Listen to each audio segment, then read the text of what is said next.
Muli po nating buksan ang ating banal na kasulatan sa ating teksto. We'll be going back to the text that we have discussed last Sunday, the letter of the Lord Jesus Christ to the church in Laodicea. So let us read again the content in Revelation chapter 3, verse 14 up to verse 22. Revelations 3:14 to 22. And to the angel of the church in Laodicea write, the words of the Amen, the faithful and the true witness, the beginning of God's creation. I know your works. You are neither cold nor hot. Would that you were either cold or hot. So because you are lukewarm and neither hot nor cold, I will spit you out of my mouth. For you say, I am rich, I have prospered, and I need nothing, not realizing that you are wretched, pitiable, poor, blind, and naked. I counsel you to buy from me gold refined by fire, so that you may be rich, and white garments so that you may be clothed, that you may clothe yourself, and the shame of your nakedness may not be seen, and salve to anoint your eyes, so that you may see. Those whom I love, I reprove and discipline, so be zealous and repent. Behold, I stand at the door and knock. If anyone hears my voice and opens the door, I will come to him and eat with him, and he with me. The one who conquers, I will grant him to sit with me on my throne, as I also conquered and sat down with my Father on his throne. He who has an ear, let him hear what the Spirit says to the churches. Let us again come to the Lord in prayer. Lord, thank you for your word. Thank you for the ministry of the Holy Spirit that would make your word clearer and applicable to our lives. We pray that we would truly benefit from this study. May you open our mind, give us clarity of mind, and may you also open our hearts that we might be receptive to the truth. And may you grant us humble spirits that we might truly submit to what you are to say to us through your word. May you also, Lord, put your servant in your hands and use him as an instrument of truth. May you be his strength in his physical weakness. May you be his strength. And in the lack of wisdom, may you be his wisdom, Lord. Guide our study, Lord, in Christ's name. Amen. We discussed this last time, the letter of Jesus Christ through the Apostle John and to the pastors of the church. It was written to Laodicea. We said that it is a church that is situated in a very prosperous, economically rich city. The Laodicea was prominent center of commerce and culture. Jesus rebuked the church for being lukewarm. They are neither cold nor hot, but lukewarm. And we define being cold is not, yung mga tinuturing na cold are those who have not encountered the gospel. They are still dead. They have no vision of God. They are dead. And those who are warm are those who knew the gospel, who knew the Lord, who believe in the gospel, and gave their life in obedience to the gospel. But they are neither warm nor cold. They are lukewarm. They are those, alam nilang ebanghelyo, alam nilang katotohanan, but refuse to live according to the gospel. It may even refer those who profess Christianity but are not living according to what they profess to be truth. And Jesus even gave yung detailed substance o yung mark of their lukewarmness, that they are self-sufficient. The Laodicean believed their material wealth made them self-sufficient. I don't need anything from anyone, and that may include God. I don't need to be faithful in my Christianity to be helped and to be prosperous. I don't need to pray for my daily bread because I am rich, I am well endowed. Self-sufficiency leading to spiritual pride and false sense of security. They're also spiritually blind despite their prosperity.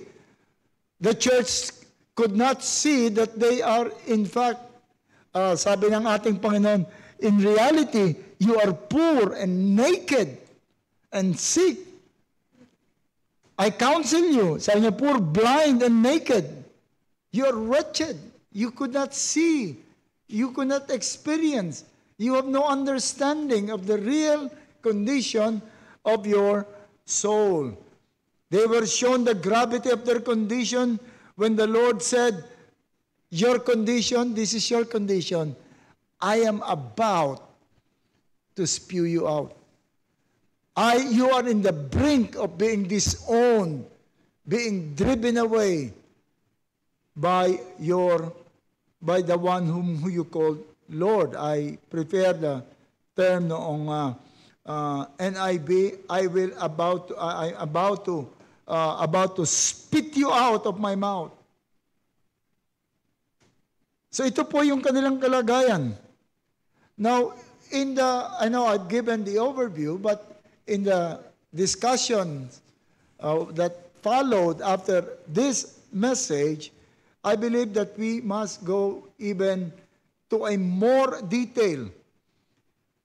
Because yung message dito is clear that the true measure of the condition of the church is not the amount of knowledge, it's not the amount of prosperity or yung dami ng activities, not the abundance of its ministry, but the zeal for God.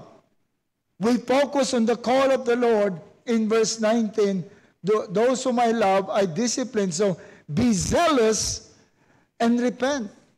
In other words, everything that was said about them can be remedied by that call. Be zealous. That is, be on fire. Be burning hot. Be burning hot. And this is not only a call to a church na talagang nagdelikado ng kalagayan. In fact, this is a general call to everyone. If we would make a survey of the Scripture and see yung mga bagay na inuutos ng Panginoon, it is always given to us with that suggestion of passion, of zeal. It's not given to us as, okay, if you want, you can be like this, or it would be better. But the call is always, halimbawa, Acts 24:16, I always take pains to have a clear conscience. He's not only desiring, but he took pains to have a clear conscience before God and man. In Romans 15:30, I appeal to you, brothers, by your Lord Jesus Christ, by the love of the Spirit, to strive together. Not only to sympathize with me, but to strive together.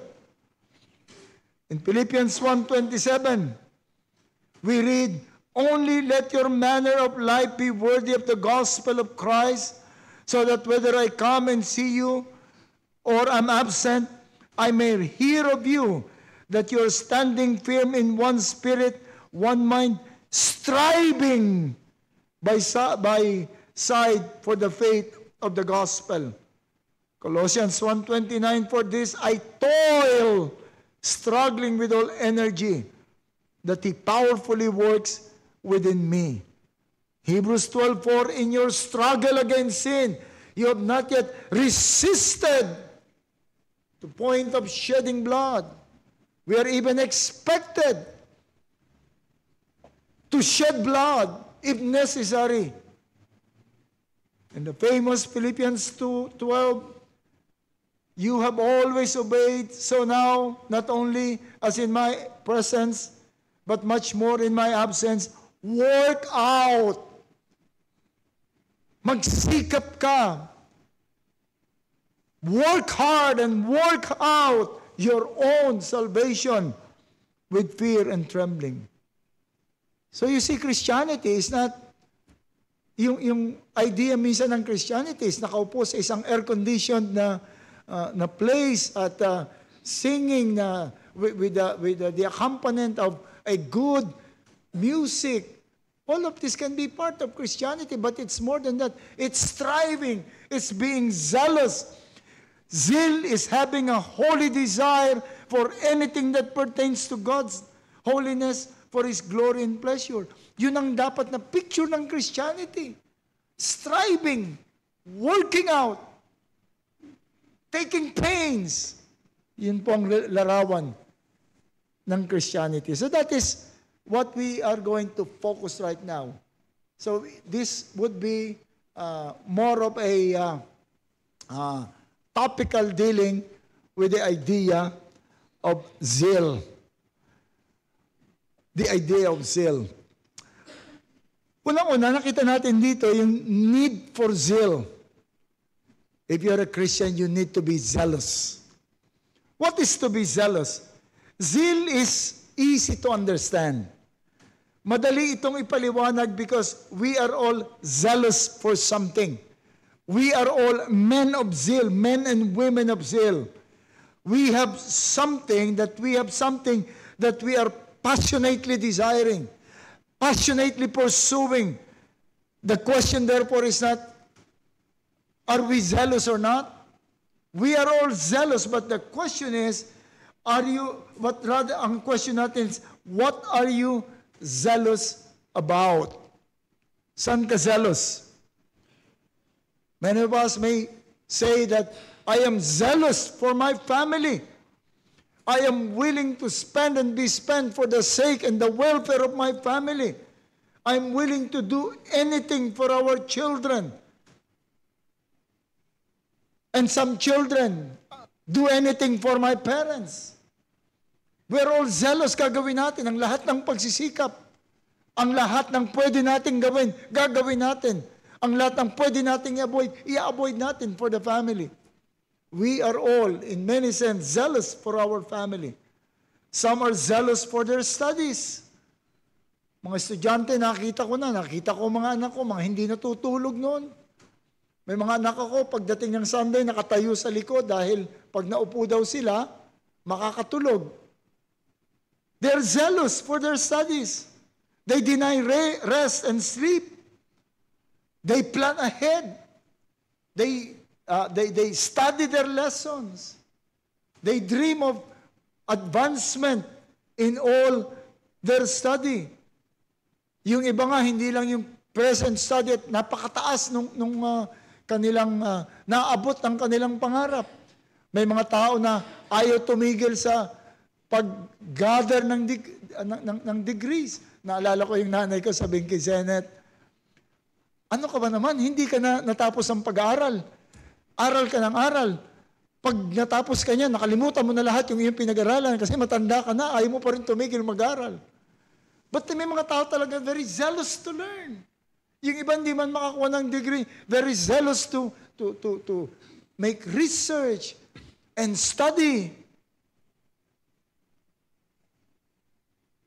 Some are zealous for their job. Yung talagang dedicated sa kanilang trabaho. Talagang gagawin. Kahit walang sweldo, gagawin nila yung what they passionately desire to do.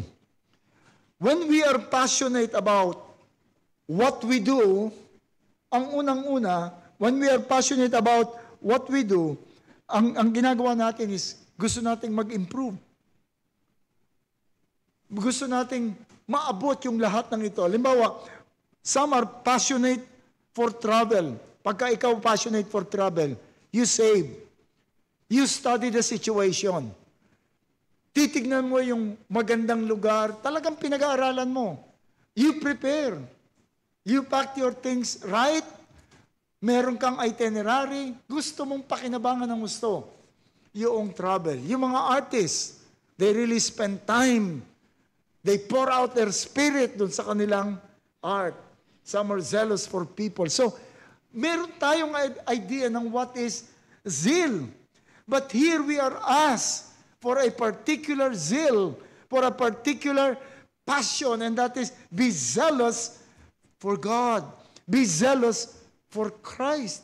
So taking all that idea of zeal that we apply in areas of our lives, take all that areas, bring that to God, bring that to Christ, that we might understand if we have zeal. To be zealous for God is to be burning hot, to be consumed for the things of God. Not like the zeal demonstrated probably by Jehu. If you would read 2 Kings chapter 10, you don't have to turn to that. Si Jehu, yung talagang ang sipag niya, nakikita mo yung diligence niya, pinagpapatay niya lahat yung kamag-anak ni Ahab, pati si Jezebel, according to the desire of the Lord, at talagang yung prophets of Baal, pinagpapatay niya lahat. Yung mga altar ni Baal, talagang giniba niya lahat. You would think that he was very zealous. But then the Lord said in verse 31 of 2 Kings 10, but Jehu took no heed to walk in the law of the Lord, God of Israel, with all his heart, for he did not depart from the sins of Jeroboam, who had made Israel sin. Sa panlabas, Jehu might appear to be zealous for God. Kasi yung ginagawa niya, lahat para sa Diyos.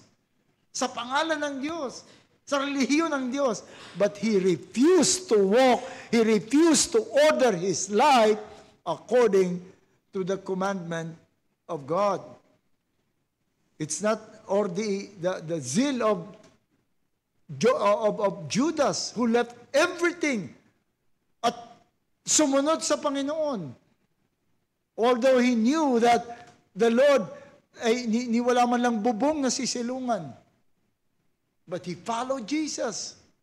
But later on we found out na meron siyang ibang agenda. Zeal for God is a passionate desire and pursuit of any and all things that pertains to God, to the glory of God, seeking the pleasure of God, trying to know the will of God. And this is observed in two ways. The burning passion to take and pursue all and anything that gives glory to God. Basta't makakapagluwalhati sa Panginoon, I want to pursue these things. He draws to God. He gives pleasure to God. These things the Lord would be glad, would have pleasure. If I would do this, then I will pursue this. All that expressed in the will of God, He wants to do. But on the opposite, zeal for God is only also avoidance and fighting against of anything that is opposite God. Anything that is not pleasing to God. Anything that will not draw me closer to God. Anything that would distract me from looking at God, I will avoid. I will run away from. That's the zeal for God. The zeal is what we see in many passages in the Scripture. It is what we saw in Paul, who was willing to spend and be spent. The Apostle Paul, who said, I beat my body black and blue.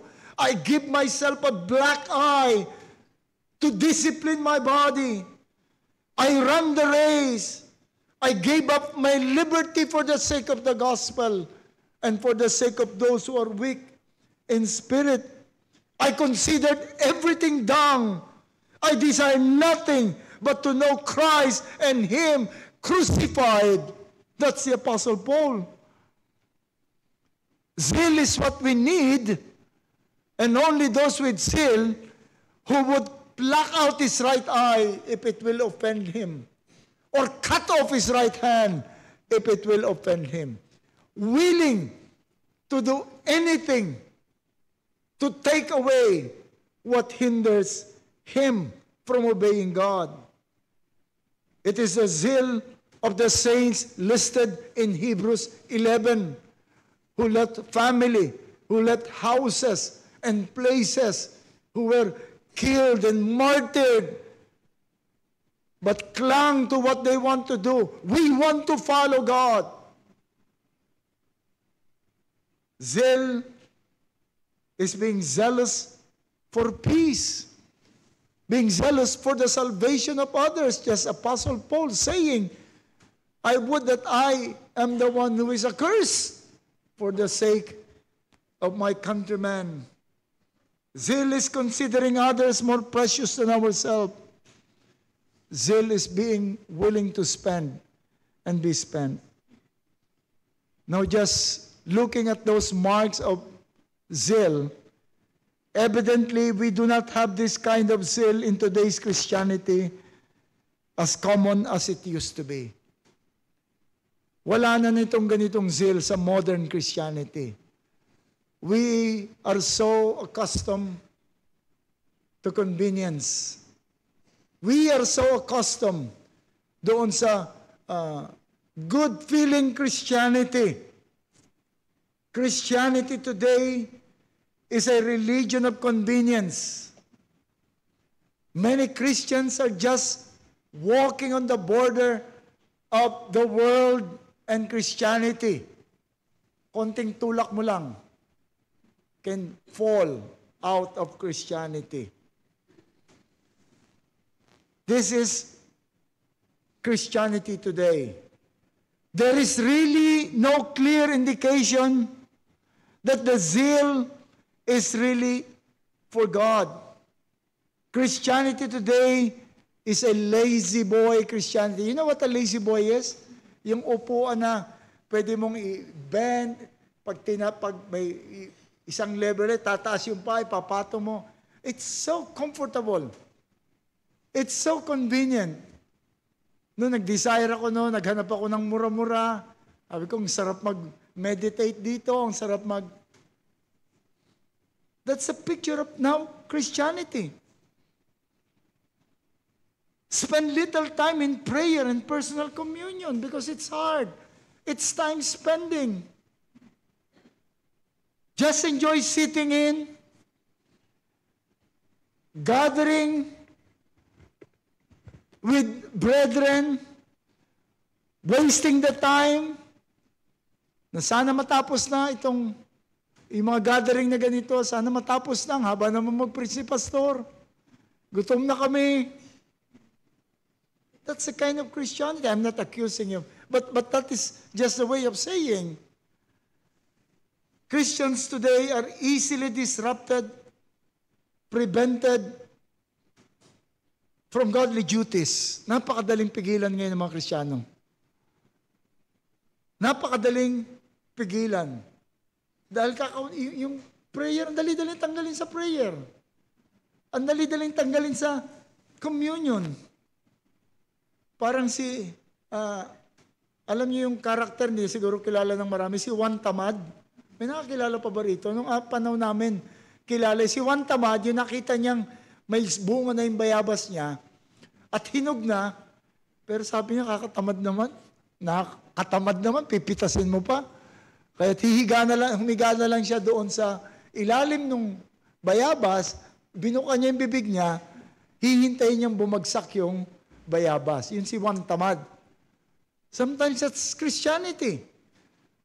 Yung pakikinig nga ng message, sabi nung isang pastor, parang ang Christianity raw parang sponge lang. Yung sponge, pagka may pumatak, yung kukunin niya,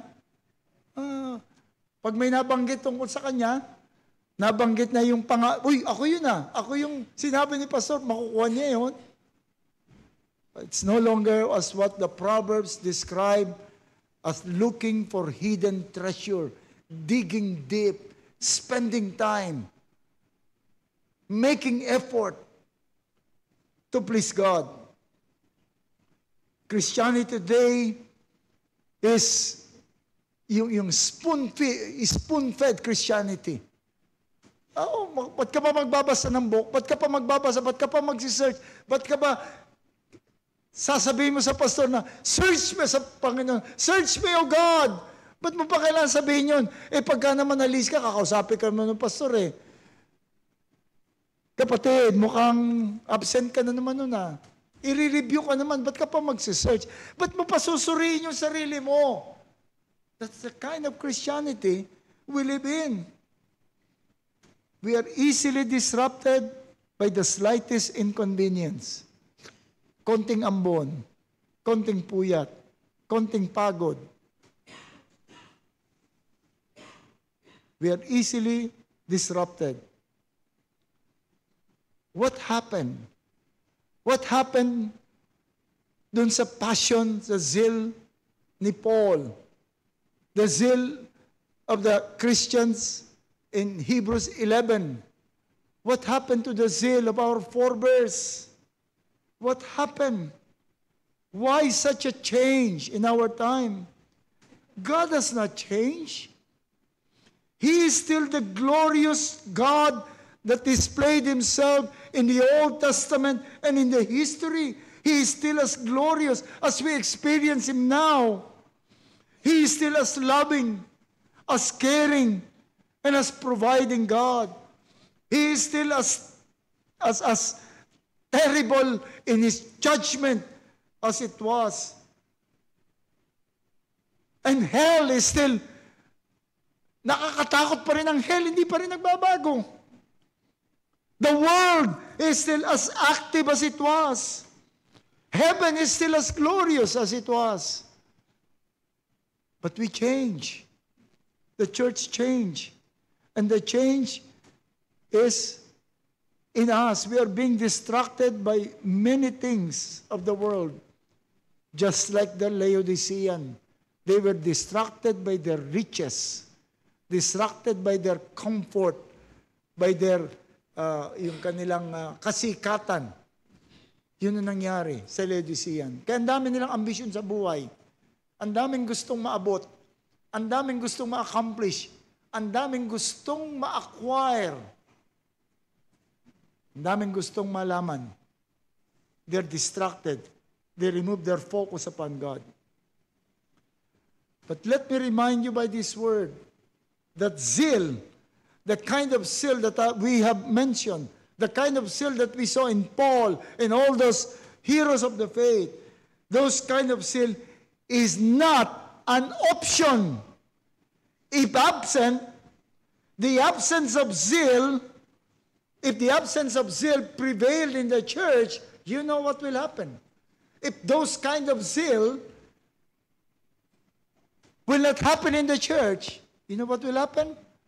God will spew us out. It's clear. I am about to spew you out because you do not have this kind of zeal. It doesn't sound like an option. So churches can be progressive, can be active, can be rich and knowledgeable, but without that kind of biblical and godly zeal, the Lord will vomit out the church. The Lord will vomit out the church. The Laodicean church was a great church. Archaeological findings prove that he was a very active and rich church. Yung kanilang worship place, sakop ang isang buong bloke doon sa city. One complete block doon sa city. You can't be that rich kung hindi active yung mga member. You can't acquire that property kung hindi supported ng mga members. So it shows that we can have a good program, we can have a good system, and a good theology. If you would observe, the Lord did not mention any error with the Laodicean. Just the lack of zeal. And same with individuals, not only churches. No sin was mentioned. No error was mentioned. Just the absence of zeal. All are in place in this church as far as what is observable. Bakit hindi kaagad dinestroy ng Panginoon? Ba't lang about to destroy? Kung talaga, Pastor, kung talagang walang zeal itong church na to, ba't hindi tayo dinidestroy? The Lord said, I am about. The Lord is patient. The Lord is long-suffering. He is not willing that any should perish. So the Lord is continuously calling and calling. Let us not assume that we are under the favor of God because we do everything right.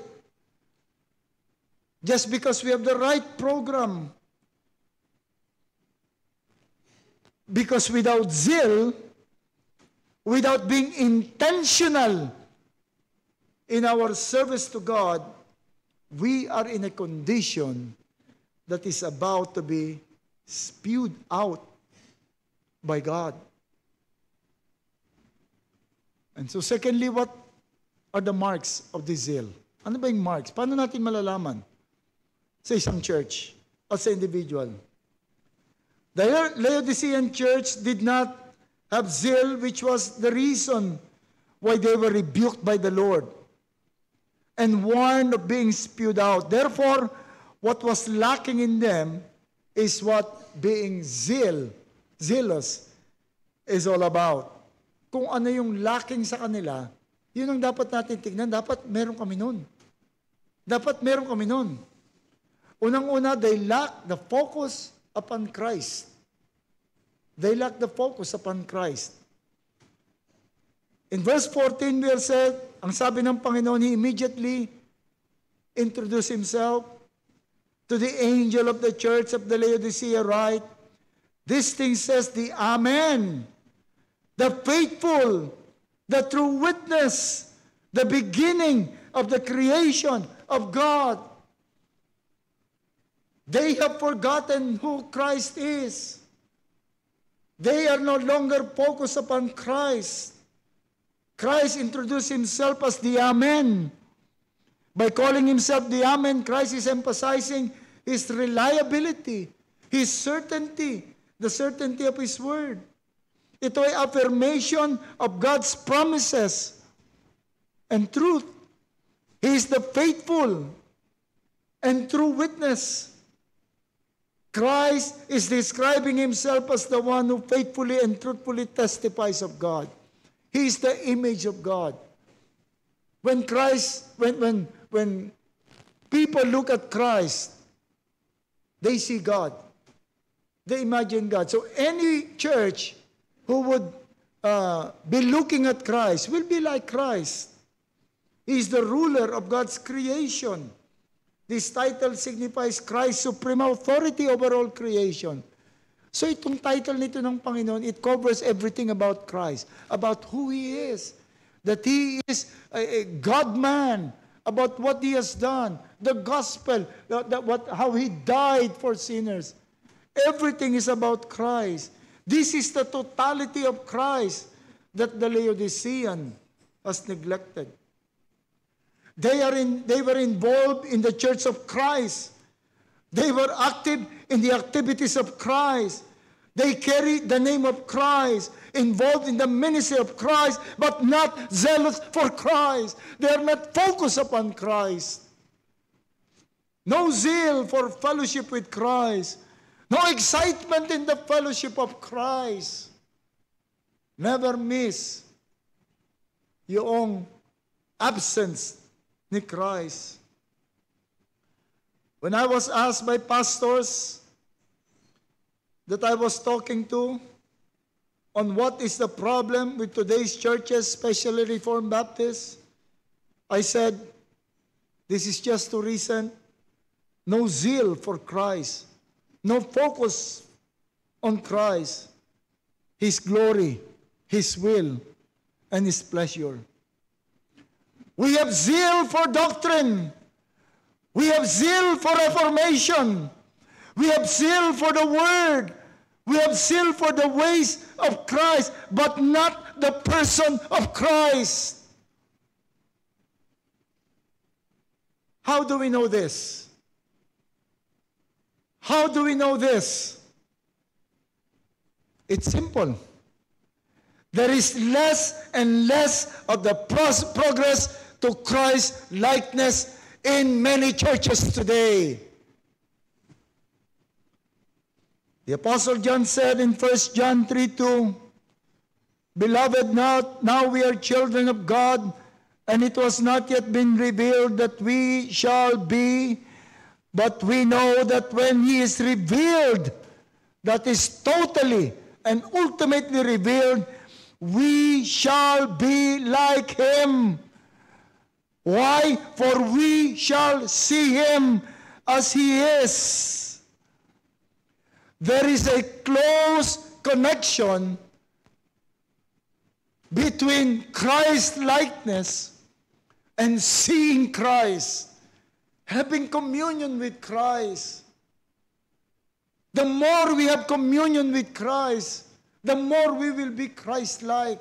And ultimately, when we see Him as He is, then we would totally be like His Son, Jesus Christ. We will be like Christ.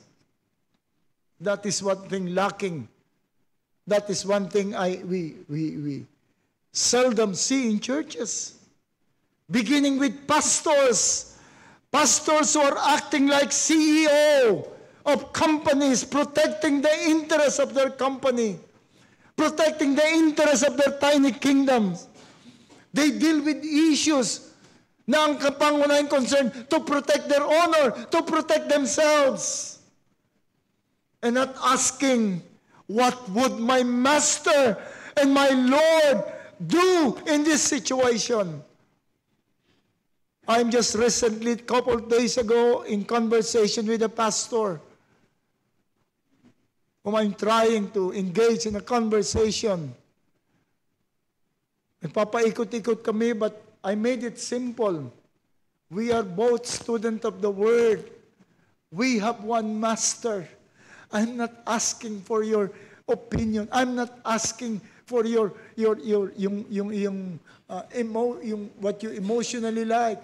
I am asking what in your understanding of the Word, what in your understanding of the will of our Master should we do in this situation? What should I do with this man?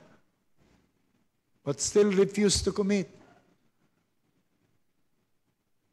I don't care, as if saying, I don't care what Christ, what our Master is willing.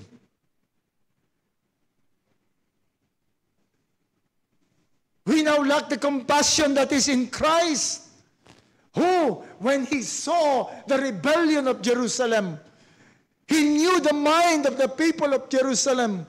He knew their hatred for Him. What did He do? Did He treat them as enemy? No, He cried. He wept, oh, Jerusalem, Jerusalem. I wish all pastors will have this kind of heart. Who, when their people are falling out from the right path, will cry out, will beg and will weep. That is Christ's likeness. There is so much lack in compassion of Christ, so much lack in the love of Christ. If zealous for Christ and communion with Christ, you will be transformed to Christ likeness. And that's why I am boldly saying, and I'm willing to confront anyone with this statement that there is so much lack of Christ-likeness. And evangelicalism is not moving towards that Christ-likeness. 2 Corinthians 3:18 says, and we all with unveiled face, beholding the glory of the Lord, are being transformed The more we behold the glory of Christ, we are being transformed into the same image. From one degree of glory to another. For this comes from the Lord who is in the Spirit. If there is communion with Christ, if there is beholding of the glory of Christ, the worship of Christ, those who would experience such will be transformed to that image of Christ from glory to glory. That is why that is the reason why I don't believe that all are focused upon Christ, that all are spending time with Christ, that all are faithful in their daily encounter with Christ, because I see less and less march towards Christ likeness.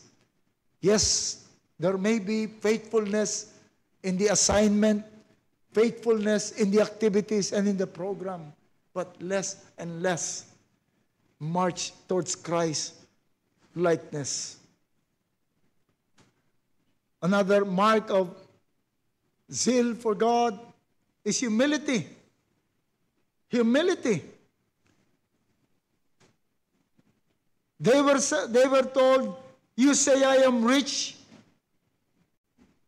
have become wealthy, and have need of nothing, and do not know that you are wretched and miserable and poor and blind and naked. It only shows that you do not know who you are and what you are.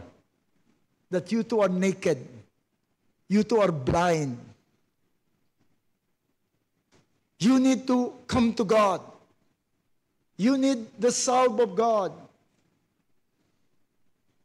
You need all these things.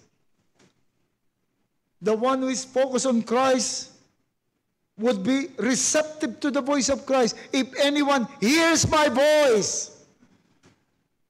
In other words, no one from among you is hearing my voice.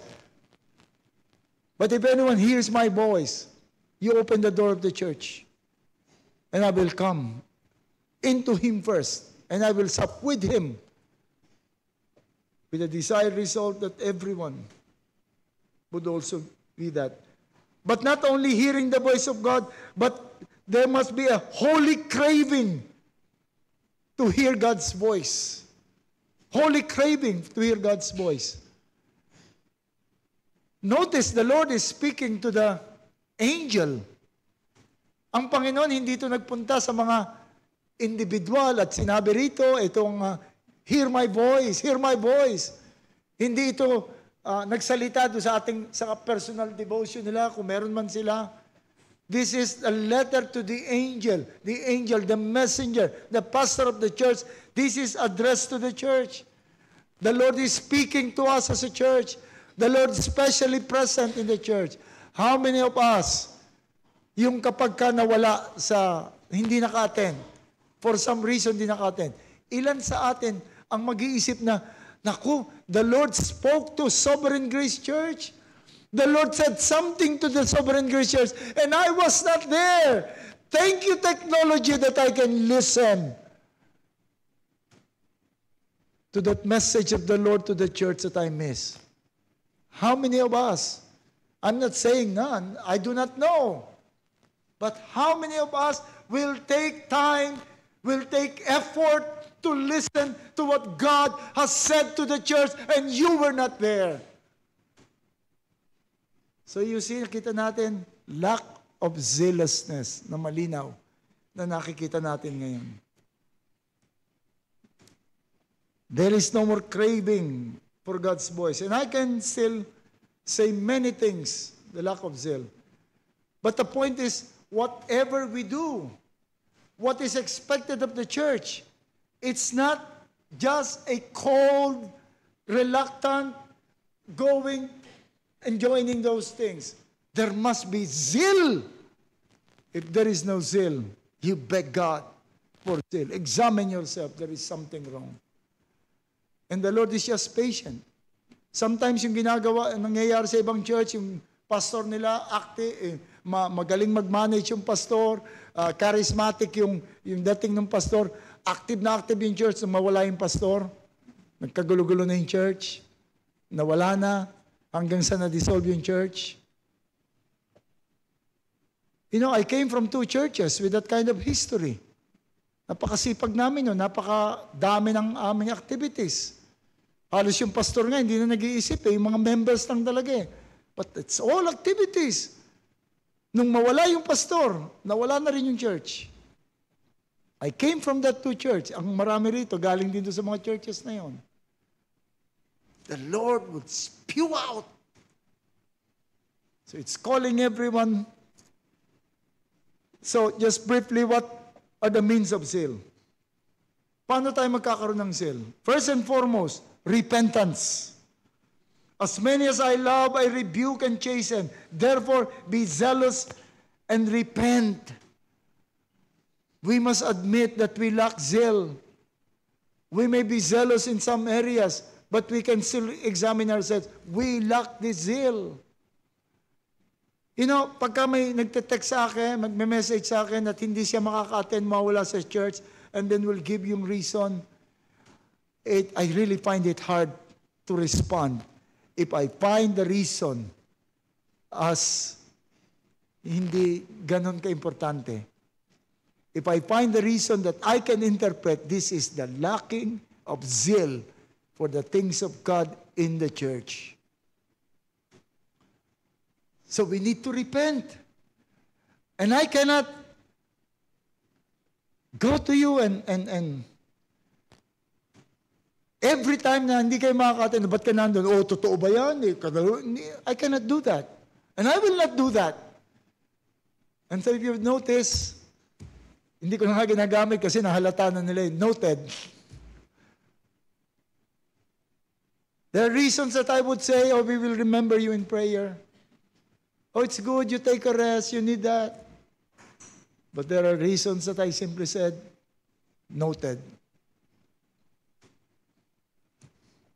It's repentance. God graciously feed us with His Word. Listen to the Word of God and always come to repentance. But to hear is not only to understand, but to welcome Christ and sup with Christ and dine with Christ and sit with Christ. Because we can accumulate vast knowledge, but if not the result, if any knowledge will not result in dining with Christ, in communion with Christ, that would further result in Christ-likeness, growing from glory to glory, then your knowledge is nothing. You will die in that knowledge without profiting for those knowledge.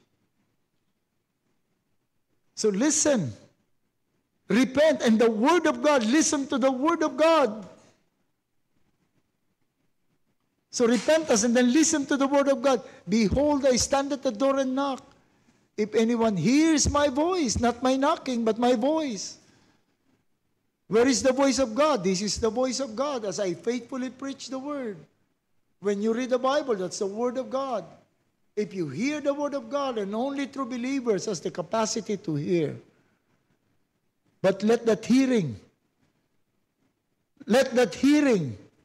be converted into nearness to Christ, into communion with Christ, into the excitement of Christ, in zeal for Christ. Because that and only that can result in Christ-likeness. And then thirdly, not only repentance, not only the Word of God, but fellowship of the church. The fellowship in the church. It's a means of zeal. Take note, nanlalamig yung church, lukewarm yung church. Because many of them are hypocrites. Many of them have taken away their focus upon Christ. Many of them have grown cold. But the Lord did not visit them individually. The Lord did not write a letter and told John, you make several copies of this letter, padala mo sa mga members. No. Write this. To whom? To the angel of the church. That is the pastor. That is those who are appointed by God to be angels. Angel means messenger. Write this to the angel. The fellowship of the church is a means of that zealousness. It is only in the church that you can experience the closeness, the special presence of God. The special presence is only promised to the church. The letter was sent to the church. Growth comes as each does its work in the church. Sabi sa Ephesians 4. Doon lamang sa church. Apart from the church, any zealousness is not genuine zealousness. Any knowledge is not profitable knowledge. It's only the church. Ngayon, napakahirap na ngayon. Meron ng mga celebrity preacher, online service. At kahit saan ka magpunta, merong church kang mapupuntahan. Nung araw, hindi pwede yun. Bawat isang city, isang church lang. And you have to travel far and be endorsed by the church kung maalis ka. Ngayon, hindi na, pupunta ako ron, magtatrabaho ako ron, lilipat ako ron. We must know the value of the church. The Lord is speaking to the church. Mga kapatid, the world is getting worse. The devil is getting more and more active. Perilous time is getting mas gumagrabe na ng gumagrabe. And we can only encounter those deterioration by being zealous. Let us not be contented with just what we are, waiting like one tamad. Let us be zealous. Let us work hard. Let us take pain, not only for the positive, but be willing to cut off your hand and pluck out your eyes. So, the more you would see how terrible it will be for those who are not in Christ. They have no reason to be zealous. They are so attracted to the world, drawn by their dreams. But Christ, as usual, the merciful and patient God, is always calling them. Come, I will give you rest. Come. Let us all come to the Lord and find rest in Him and forgiveness. And we will see more reason to be zealous for Him. Let us pray. O aming Panginoon,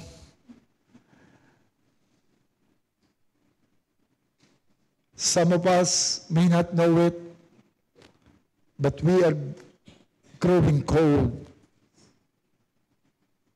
We are becoming lukewarm. By this message, Lord, we pray that you would speak to the heart of your people and reveal to us, Lord, this lukewarmness. Bring us to repentance. We pray, Lord, fire our hearts up. Heat us up, Lord, that we would reach the point where we can be seen as a zealous follower of Jesus Christ. May you again, Lord, touch the hearts of those who are not yet in you. Bring them, Lord, to repentance and faith. Bless your word, O God. Amen.